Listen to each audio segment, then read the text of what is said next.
Himachal BJP ने 19 block अध्यक्षों का ऐलान कर दिया है। रोहडू में विजय मेहता, कुल्लू सदर से श्रवण ठाकुर पर बीजेपी ने भरोसा जताया है। भारतीय जनता पार्टी के 171 में से 160 ब्लॉक में अध्यक्ष बन चुके हैं।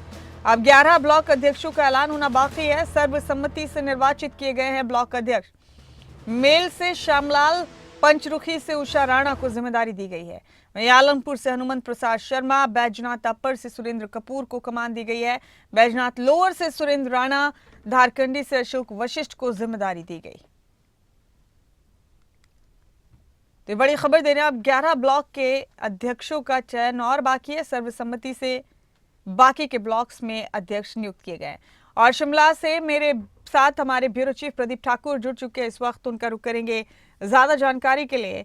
प्रदीप, बीजेपी ने 169 ब्लॉक्स में अध्यक्षों का ऐलान कर दिया। 19 ब्लॉक बाकी है जहां ऐलान होना भी बाकी है। तफसील से जरा बताइए किस तरह से चयन प्रक्रिया पूरी हुई है। बताया जा रहा है कि सर्वसम्मति से नामों का ऐलान किया गया है।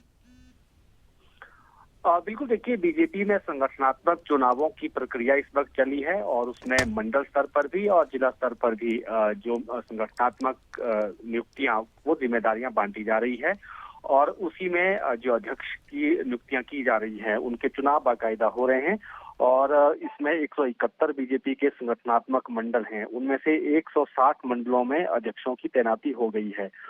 19 मंडलों के चुनाव सर्वसम्मति से आज ही संपन्न हुए हैं और बाकी मंडलों के भी चुनाव कुछ दिनों में संपन्न होने हैं।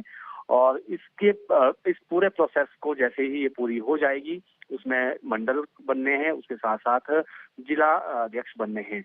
तो जैसे ही ये प्रक्रिया पूर्ण हो जाएगी, उसके बाद प्रदेशाध्यक्ष के चुनाव की प्रक्रिया शुरू होनी है। तो काफी महत्वपूर्ण है बीजेपी की ये एक्टिविटी और इसमें कोशिश बीजेपी इस बार इस तरह से कर रही है कि जो एक तो संगठनात्मक जो मंडल हैं उनकी संख्या बढ़ाई गई है। एक मंडल को दो मंडल वहां पर बनाए गए हैं, उनको डिवाइड किया गया है। जहां पर जरूरी लगता है कि ज्यादा मंडल बनाए जा सकते हैं, उस तरह का भी किया गया है। एक तरह से संगठनात्मक विकेंद्रीकरण भी बीजेपी ने किया है।